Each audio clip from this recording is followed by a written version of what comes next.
me know if this sounds like you. So you teach young learners, maybe kindergarten, first or second grade, and you know they're capable of more, that they can be independent problem solvers who are responsible for their own learning, that they can choose where they want to sit. They can actually drive their own differentiation, right? And so if that's something that you're passionate about, that you need some systems to put into place into your classroom, then this channel is for you. Go ahead and click that subscribe button, and we're going to be diving into ways to really empower young learners. So let's go ahead and let's get into it.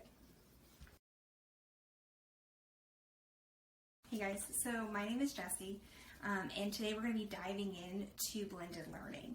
And so a lot of you have probably experienced distance learning, and now you're going to be transitioning into this new phase of blended learning in your classroom, which is basically when every student has their own device in your classroom.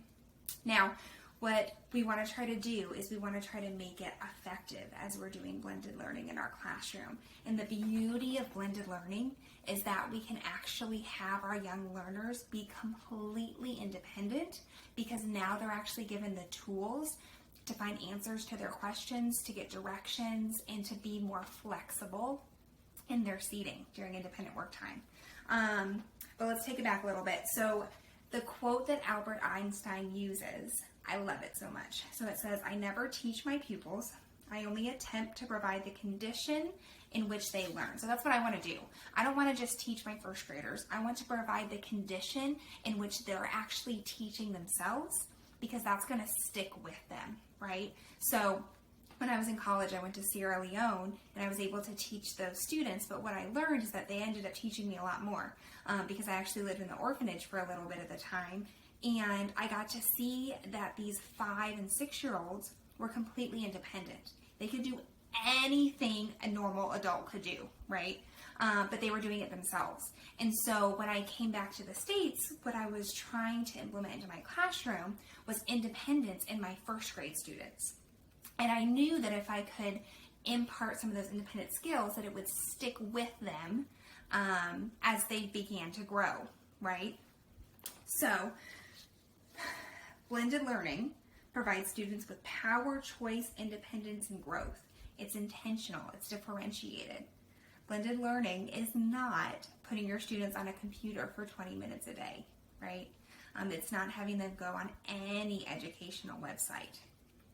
But I know that sometimes what happens is we default to doing those things because there's so many systems to put into place with blended learning.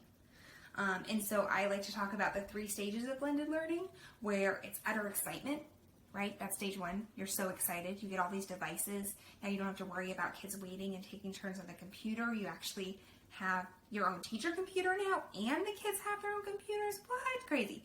So you're super excited. Now, stage 2 comes into play, where you have the devices, your kids are using them, but there's so many things to learn and so many things to put in place that you get so overwhelmed that then you default to stage 3, burnout, which is pretty normal for teachers, right? Which is when we do transition into just having them go on the laptops for 20 minutes, complete the minutes of the district mandated, website, and then move on. And that's what I did. Right? So I got super overwhelmed with each of my students having their own devices and trying to manage all their minutes. And so I would just say, all right, 20 minutes, let's set a timer, everybody get out their laptops, and I would walk around the classroom and troubleshoot problems. And that's not blended learning. That's not independence. That's not choice. That's not empowerment, right? That's, again, teacher directed. That's me saying, okay, this is what you're going to do, and I'm going to show you how to do it. So the next year was when I was really trying to figure out how to make blended learning a way that could empower the kids.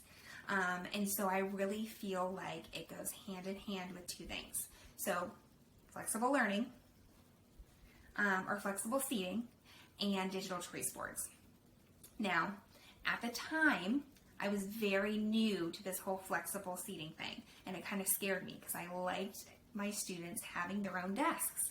I liked them being able to have a place they could put all of their supplies.